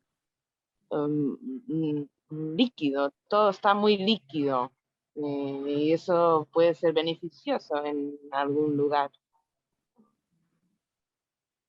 Sí, está buenísimo lo que decís, Julia. Y ahí retomando un poquito quizá lo de Jorge, que era la cuestión del arte, que me parece, bueno, además en sus palabras, ¿no? Fundamental. Hay conceptos que fueron tejiendo un poco el cuaderno y lo leemos continuamente en tantos artículos, pues, vanguardia, pivotea, ¿no? Vanguardia y experimentación. Y quizás son conceptos que, siguiéndote, también conviene dejar de lado, a ver, seguir hablando de experimentación. Diego lo decía también, estamos hablando bastante acuerdo, parece. Y Pablo, también Jorge, ¿no? Que la experimentación estuvo desde siempre y bla. Entonces, si también a todo esto el concepto de vanguardia tiene sentido o hace sentido en esta discusión, ¿no? Cuando decimos, no sé, la obra, los 60, la obra de Breccia, la obra de tal, la vanguardia, me parece que también podríamos abandonar la idea de vanguardia tal como la entendemos en las artes plásticas o en la literatura, en el caso de la historieta. Yo creo... Perdón. No, iba a decir que a mí ese aspecto líquido que mencionaba Julia me parece clave también. Yo tengo un amigo que en un tiempo acá en Buenos Aires tuvo una galería de arte que se llamaba Mapa Líquido y apuntaba precisamente a eso, como a esa categoría móvil de las artes plásticas y que se aplica plenamente a la historieta y creo que a cualquier otro género artístico o lenguaje de la humanidad. Y a lo que apuntaba Pablo también me parece clave, que está muy ligado, o sea, ese aspecto líquido también alcanza al autor, porque sobre todo en el caso del cine que comentábamos, me parece que es una de las definiciones más contradictorias de la historia, el cine de autor, siendo que en el campo del cine es donde más artistas participan, ¿no? Más personas tienen lugar, y es realmente una orquesta inmensa de personalidades y capacidades. Entonces es muy raro hablar de cine de autor. Y hablar de historieta de autor también siempre me pareció muy raro. Yo mismo no me considero tan autor de mis cosas. Creo que es una categoría líquida o móvil. O sea, uno por momentos puede ser autor de algo y en otros momentos no, porque yo no estoy todo el tiempo imaginando y creando, no dibujo todos los días, no soy una máquina autoral, digamos, ¿no? No me considero así. Creo que hay situaciones o momentos en que uno convoca ciertas energías y bebe de muchas fuentes también. Mis historietas están pobladas de referencias, por eso yo tiendo mucho a citar o homenajear o como quieran llamarlo, porque mi autoría, entre comillas, está conformada de muchos otros autores y autoras que admiro y que quiero. Entonces lo estoy convocando permanentemente como diciendo, miren, esto en realidad no es mío, esto viene de acá, esta otra cosita de acá, este personaje lo saco de acá y lo combino con... Y así, es como una cocina muy amplia, ¿no? Y en las artes en general me parece que ese aspecto móvil o mutante es clave. Estoy muy en sintonía con lo que se ha dicho hasta ahora. Sí, y no parece casual, ¿no es cierto, Jorge? Y abrimos, que a Julia también le quería preguntar, que justamente pensando en el cine y en la historieta, en este pivote que estamos armando, sean los medios industriales con esto que decía Pablo, de lo autor, como desgranándose, los medios que más han invisibilizado a las mujeres, en este sentido industrial, de la carga autoral. Si vamos a revisar estas historietas industriales en las que trabajaban 10 personas, o en una película 100, ¿cuántas mujeres podemos recordar, ¿no? en una película hecha por Woody Allen o hecha por Robin Hood, ¿no? Y que están allí estas mujeres trabajando en alguna partecita de la obra de ese gran autor. Creo que David quería decir algo. Sí, quería aportar, bueno, esto que decía Laura, pues resulta muy, muy interesante, ¿no? Además, es además yo creo que imprescindible reconocer. Por eso, además, yo creo, voy a disentir un poco respecto a lo que se está comentando en cuanto a la autoría, pero yo sí considero que hay muchas artistas y creadoras que han sido deturpadas a lo largo de la historia de cualquier manifestación artística o creativa, y en este caso de una posición que no es necesariamente la más cómoda desde la actualidad, ¿no?, de nuestros estudios, pero sí yo creo que hay que poner o subrayar eso para precisamente, digamos, descubrir o reconocer el trabajo de muchas creadoras o artífices en cualquier ámbito de la creación artística, ¿no?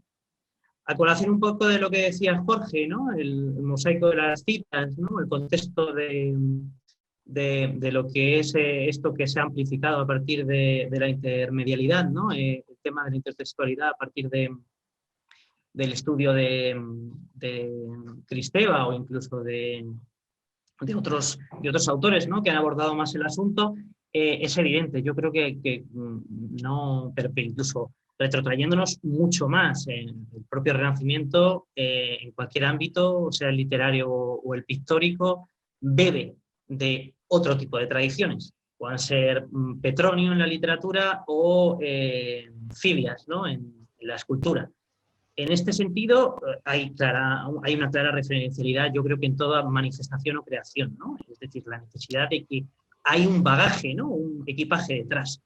Por eso, el tema de la autoría, lo señalaba además muy bien Pablo a la hora de hablar de lo que son creaciones artísticas colectivas, como pueden ser la columna de Trajano, incluso la catedral gótica, también tiene artífices. Y además hay marcas de cantero, es decir, que la autoría es algo como la necesidad de autoafirmación de ese creador que tiene la necesidad de proyectar en el tiempo y en la historia la idea de la trascendencia a la hora de señalar. Y esto en el cómic me parece también muy importante, y no solamente en el dibujante o en el creador integral, como muy bien apuntabais, es decir, dibujante y guionista al mismo tiempo, sino que también hay un claro trabajo por parte de los coloristas o las coloristas, rotulistas o cualquier otra faceta que implique, digamos, un desarrollo artístico finalmente para el resultado final.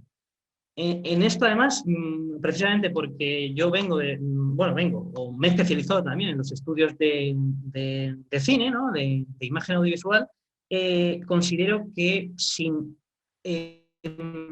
arrogarnos una posición inflexible, ¿no?, totalizadora del asunto, el hecho de la autoría creo que compete más al mundo y al ámbito de la historieta que al del cine, precisamente por la coralidad de la que estáis haciendo referencia.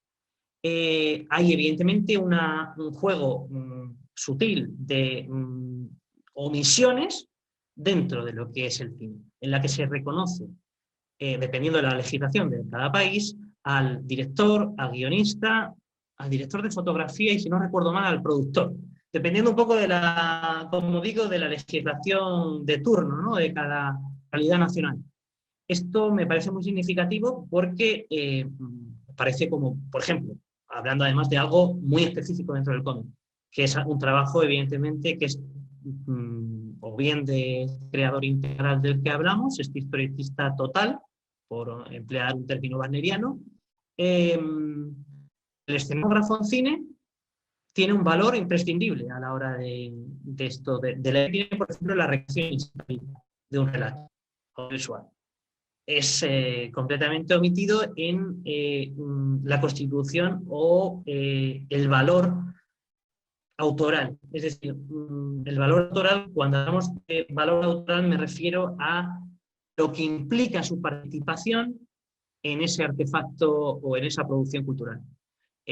Nada, simplemente pues, su crédito junto a su equipo, porque el mismo departamento de arte tiene un equipo que puede ser pues, de medio centenar de personas, incluso bueno, ahora con los FX y el CGI, la creación digital por computadora, pueden ser de equipos de centenares de personas, pues evidentemente si no fuera por la capacidad de esta persona para elaborar todos esos espacios fundamentales, además, como señala McCloud, tanto en el cine como en la historieta, pues no habría cine, desde luego no habría para bien o para mal, porque evidentemente ya eso es otra cuestión, ¿no? Y bueno, hablamos también, como muy bien habéis señalado, de algo que no deja de ser una producción industrial. Y eso a veces a algunos se les olvida, o incluso se nos olvida, ¿no? La historieta mayoritariamente suele estar hecha para, como prácticamente cualquier manifestación creativa, para ser leída, ¿no? Y para ser apreciada por un público, minoritario o mayoritario, ¿no? Y bueno, era señalar eso, sobre todo para un poco pues, poner o dar mi punto de vista.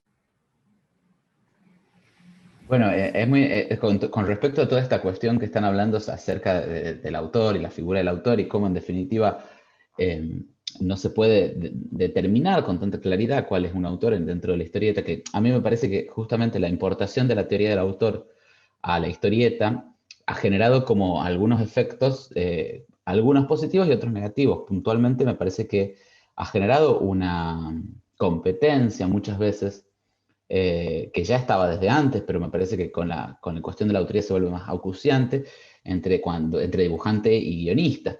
Y uno puede ver a lo largo de la historia de los distintos, obviamente diferenciado de acuerdo a los distintos espacios y géneros y categorías de la historieta, cómo ha habido oscilaciones. Y en un momento parecía que el dibujante era más importante y luego parecía que el guionista es más importante.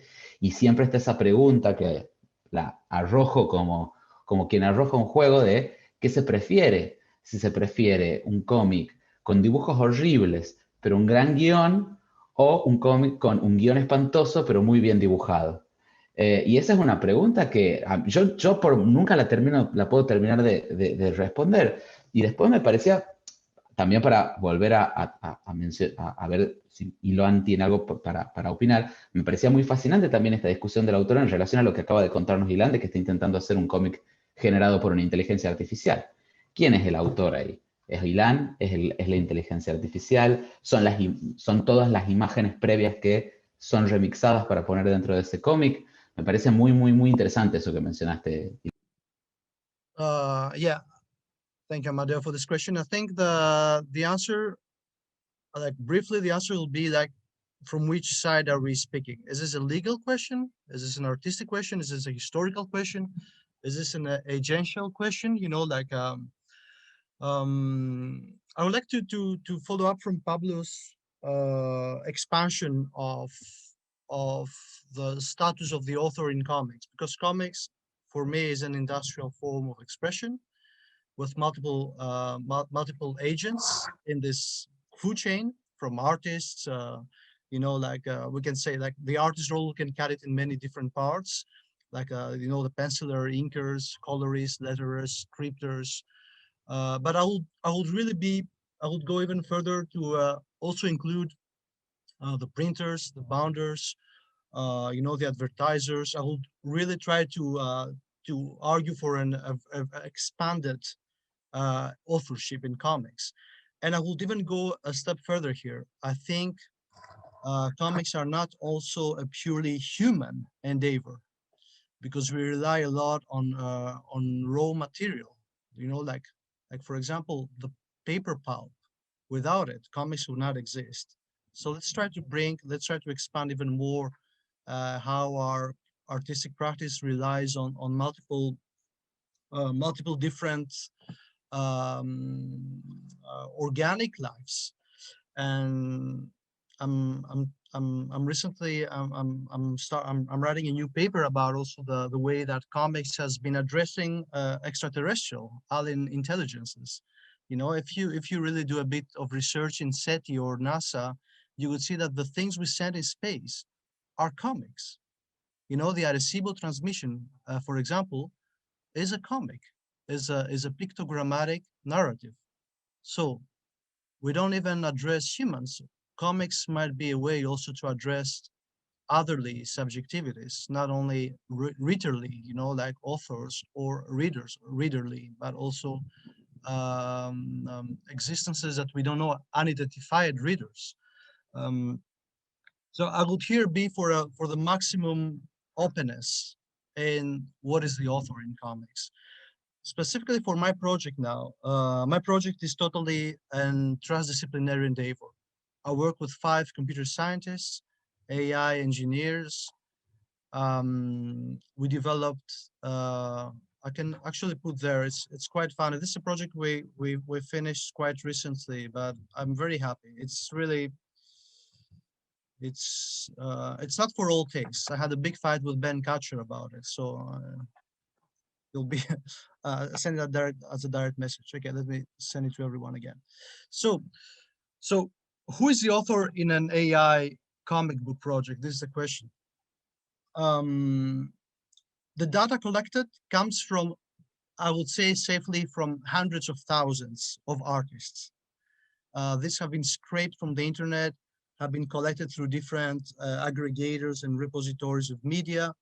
So the model we developed would never have been possible without all the artists. In this case, this is a Neural Yorker. These are cartoons trained on 100-year stories of the New Yorker, plus many other cartoons we found online.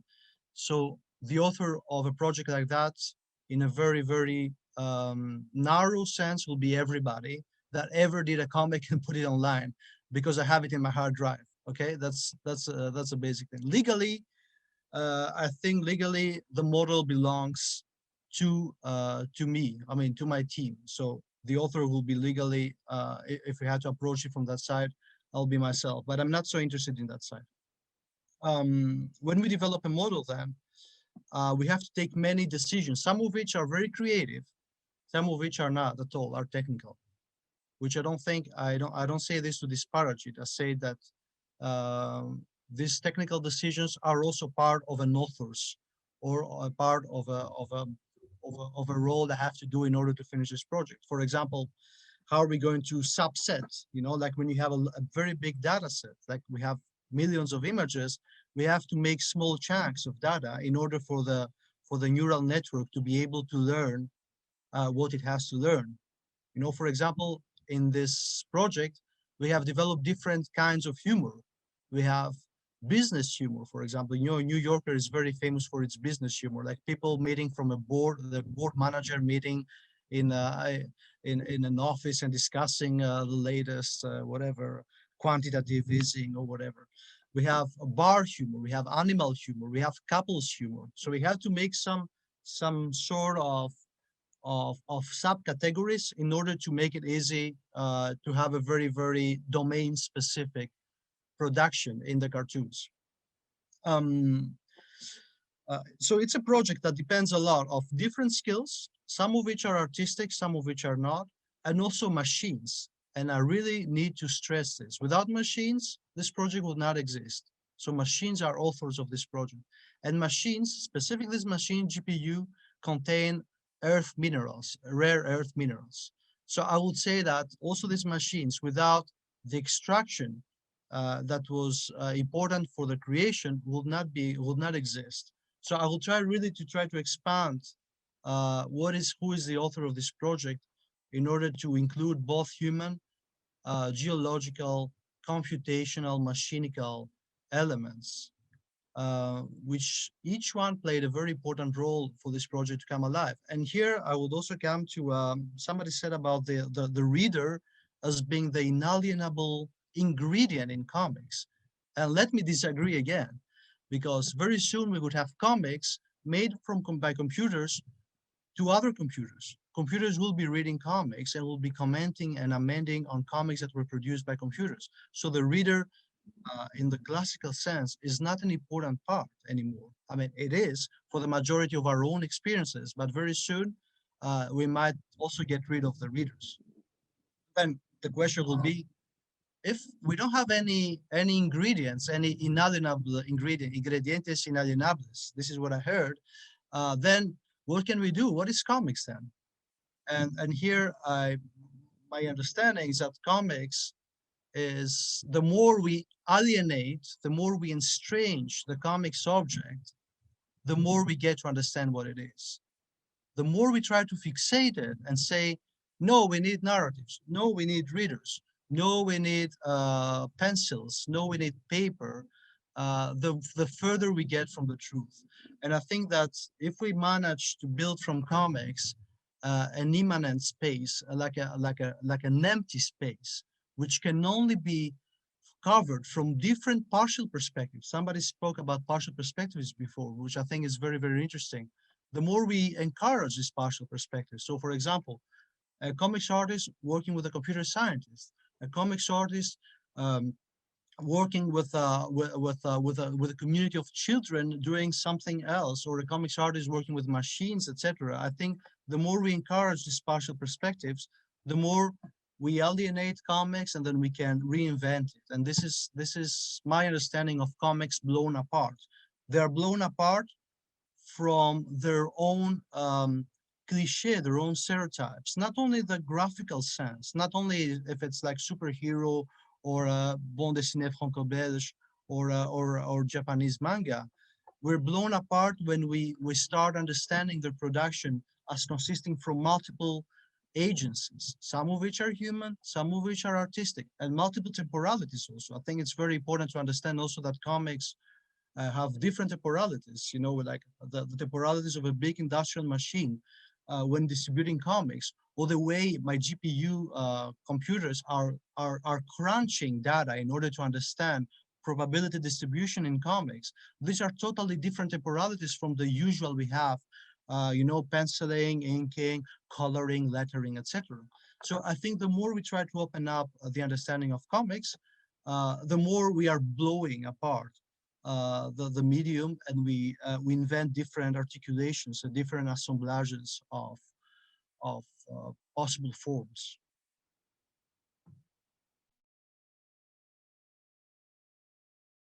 Thank you, Ilan. That was fascinating. Thank you. Un anuncio breve, ya tenemos exactamente 13 minutos para finalizar la mesa. La conversación es sumamente rica, todos los aportes lo vayamos pensando a una suerte de conclusión, aunque sería una paradoja, porque estamos queriendo no concluir precisamente. Bueno, si puedo cerrar de alguna forma, cortito, no me voy a extender. Quería simplemente volver a esas preguntas que se hacía Amadeo, que yo también me las he hecho a lo largo de mi vida y me parecen muy lindas. Ese hecho de tener que optar por una historieta bien dibujada y mal escrita, o por una historieta con un guión fantástico y mal dibujada. También me hice esa pregunta durante mucho tiempo. Yo he llegado a la conclusión de que no hay por qué optar por una u otra, ambas son válidas. Yo hago talleres con chicos de historieta hace muchos años, y allí se pueden ver ambos casos, sobre todo entre comillas, ¿no? Entre muchas comillas, el dibujo más brutal o el mal dibujo. A veces hay ideas muy lindas, pero bueno, dibujadas por un niño. Y esa brutalidad en el dibujo, esa aspereza, ha sido muy buscada por autores contemporáneos, ¿no? Por mí mismo. Yo a veces me he tratado me trato cada tanto de volver como a esas raíces gráficas, a ese mal dibujar, a ese descontrol, ¿no? A esa brutalidad de la línea, y por momentos creo que lo he logrado y por momentos no. Pero hay muchos autores que incluso han perseverado y laburan en esa línea, como Gary Panter o Vicente Plaza, o hay muchos que se han quedado con esa parte más brutal del dibujo. Y en estos talleres también a veces se ven ideas muy lindas, como digo, con este dibujo más infantil, que en realidad infantil no tiene mucho, porque todos conservamos esa capacidad de ser más disruptivos gráficamente. Creo que la historieta contiene ese amplio rango de figuración, y eso es una de sus características más lindas, que puede ir desde lo más básico hasta un dibujo súper refinado, súper realista. Esa capacidad de moverse en ese rango figurativo me parece que forma parte también de la esencia del lenguaje del cómic. Bueno, eso. Nada, súper contento de haber participado y me alegra estar como en sintonía con muchos de ustedes. Hola, yo para cerrar, hay 3 temas que me quedaron interesantes que se tocaron. Una es esta que preguntaba Amadeo sobre la famosa pregunta si dibujo, guión y todo eso. Y en realidad es una pregunta con trampa, porque las fuentes de placer de una historieta son muchas más que esas dos. Entonces, a veces una historieta te puede gustar por el dibujo, por la historia que está contando, por la secuenciación que está haciendo, porque ideológicamente estás muy de acuerdo con lo que está postulando la historieta, o todo lo contrario. Te deja de gustar, pese a tener un buen dibujo, una buena historia, una buena narrativa, porque el tipo piensa exactamente al revés que vos, ¿sí? O te desagrada desde lo ético. Entonces tenés una enorme fuente de diferentes tipos de placer que podés obtener de una historieta de diferentes maneras. Entonces, básicamente tenés que tener una cantidad suficiente de razones para leerla. Después es casi azaroso. Entonces yo hoy por hoy ya no es que elijo por guión o por dibujo, pues yo durante mucho tiempo siempre lo que decía es compro por el dibujo, vuelvo a comprar por el guión. ¿No? Esa era la clásica. Pero en realidad me doy cuenta que hay muchas otras razones por las que puedo llegar a leer una historieta. Y después, en cuanto a la figura del autor, que había mencionado Pablo, para mí hay algo importante que está pasando ahora en la actualidad, que es la confusión de redes sociales y obra, que no es menor. Hay muchas obras que están surgiendo de las más importantes de la actualidad a través de redes sociales. Por ejemplo, la de Todo Simon Hanselman, que para mí debe ser el mejor autor de la actualidad o uno de los 3 mejores. Y si no hace falta que esté haciendo la obra en redes sociales, pero solamente con la presencia y la interacción y la importancia que pasa a tener no la red social en sí, sino la vida del autor, el personaje del autor, la narrativa personal del autor. Eso nunca fue tan importante por la inmediatez que tenemos para conocer qué está comiendo el autor hoy. ¿Se entiende? Entonces, no sé, yo tengo en mi Instagram a infinidad de autores que me estoy enterando de lo que hacen, lo que dejan de hacer, lo que les gusta, cómo se viste, qué fotos se sacan. Y hay una construcción de esos personajes a veces muy estudiada, de cómo tiene que ser la máscara de este autor, ¿no? Entonces, no es lo mismo leer Simon Hanselman sabiendo que es crossdresser a no saberlo. Cambia por completo la obra que está leyendo. Entonces, hoy por hoy, sobre todo la narrativa de autores integrales, siendo o no autobiográfica, es cada vez más importante conocer a los autores, saber cómo se expresan, cómo se visten, qué fotos se sacan. Ese tipo de narrativa personal, hoy por hoy es parte de la obra. Es necesario conocer al autor, saber cómo se viste, cómo es, cómo habla, quién es, para terminar de entender la obra que está haciendo. Y eso es solamente un fenómeno que crece. A mí me afecta porque yo odio tener que exponerme a mí para complementar mi obra, tipo, no, que sea independiente y funcione sola. Pero creo que es parte de esta liquidez moderna en la que nos hemos embarrado, ¿no? En la que la obra no termina exactamente en una frontera, sino que se extiende bastante hasta la biografía autoral, ¿no? Esta construcción artística de una biografía autoral. Desde que el diseño de ponerse un gorrito, un sombrerito de los Robert Crumb, o no, o vestirse de una manera o de la otra, pasa a ser toda una parte bastante sustancial de las obras hoy por hoy. Y por último, para terminar, esto tiene que ver con esta cuestión de la liquidez, de las que hablábamos, que todo parece líquido, ¿no? Ilan hablaba de expandir, de cada vez considerar que los autores pueden ser las máquinas, puede ser el papel. Y eso también es una forma de lo líquido, ¿no? De extender las identidades sobre todo. La identidad del autor de una obra. Y el problema con la liquidez y esta apertura permanente de abrir la cabeza para integrar más formas de historieta o más formas de autores de historieta, el problema es que pone en duda la identidad de algo. Porque la identidad, por definición, se supone que es concreto, no continuo. Uno es algo porque no es lo otro, ¿sí? Es la forma en que se define algo, se define en oposición a lo que no es. Y lo que te da la liquidez y esta especie de apertura permanente es que todo puede ser. Esto que yo reclamaba de tiende a ser algo, las cosas tienden a ser una cosa o la otra, es una...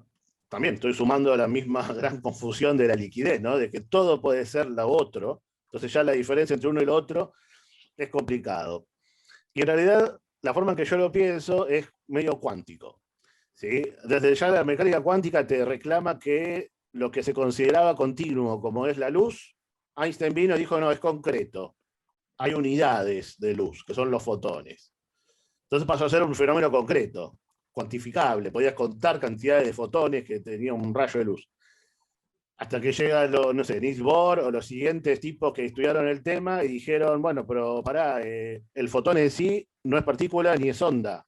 Pueden ser las dos cosas simultáneamente, ¿no? El famoso experimento de la doble ranura y todo lo que vino después en el estudio de lo cuántico. Y al día de hoy estamos en este berenjenal donde hasta las partículas más fundamentales del universo son onda y partícula. Depende del momento, ¿sí? Entonces, yo creo que ese fenómeno que viene de lo cuántico también está pasando a nivel cultural, que es, todo funciona de una manera continua, líquida, como una onda, pero colapsa en unidades concretas cuando lo mirás, ¿no? Que es lo que pasa con el experimento de doble ranura.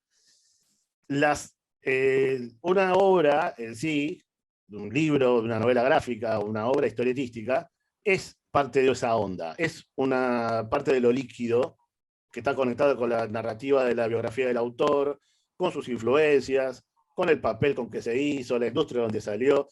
Es parte de la liquidez que para mí sería la semiosis social de Verón, ¿no? Para relacionarlo con alguna cosa semiótica. Es parte de ese océano que se mueve permanentemente y que nadie lo mueve solo, ¿no? Es una construcción social, continua. Ahora, cuando lees la obra o la analizás, la colapsás. Y ahí pasa a ser concreta, mientras la mires. Porque miraste para el costado y ya vuelve al mar, ¿sí? Y cuando la volvés a mirar, por ahí ya cambió, ya es distinta. Yo creo que eso se da cada vez con más frecuencia, esto de que cuando lo mirás lo colapsás y se vuelve algo concreto. Pero otra persona que lo mira en otro lugar y lo colapsa, está viendo otra cosa, ¿sí? Es complicado. Pero me parece que estamos yendo cada vez más hacia un mundo donde los autorazgos, digamos, las autorías de las obras, van a depender mucho de qué es lo que qué foto estás sacando, ¿no? Qué tipo de colapso estás produciendo en tu análisis, como para hacer una sección y volver concreto, algo que es continuo, siempre de forma artificial. Pero bueno, esto para terminar. Gracias por invitarme. No, perdón por llegar tarde. Te perdonamos por la exposición. Bueno, no, yo para terminar simplemente solamente quiero, la verdad, agradecerles a todos por haber venido, tanto a los autores y autoras que vinieron, se presentaron y que nos dieron su tiempo para discutir estas cosas. La verdad que creo que ha salido una discusión súper interesante donde hemos tocado un montón de cosas, nada, muy vitales de este momento y nada, básicamente agradecerles eso, agradecerles por la calidad de la discusión y agradecerles por estar presentes. No sé si Julia o Ilan tienen ganas de decir algunas palabras para cerrar. Por mí, solamente gracias. Thank you for the invitation. Also, I was very happy to develop this paper for the journal, and I was very happy to meet you also online. I hope soon also in real life. And I hope we would have more possibilities to speak about experimental comics and redefine always what this experimentation is. I think it's a movable object, and as very well Diego explained, is a movable object with very strong contextual properties. You know, it can be this change all the time. And I think this symposium and conferences are opportunities for each one of us to explain how it moves for themselves. And I was very happy to learn more about Jorge's, Julia's, and Diego's work. Thank you.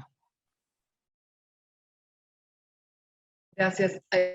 También le podemos dar la palabra a David, que está por allí, no lo vemos conectado. Gracias, David, también por tu participación. Julia creo que no lo quiere decir veo. algo. Julia quería decir algo, que estás muteada, Julia. Ah, claro, va. yo había dicho algo, mi tía. Quería agradecer la invitación. Para mí es extremadamente interesante como estas confluencias de la liquidez en charla.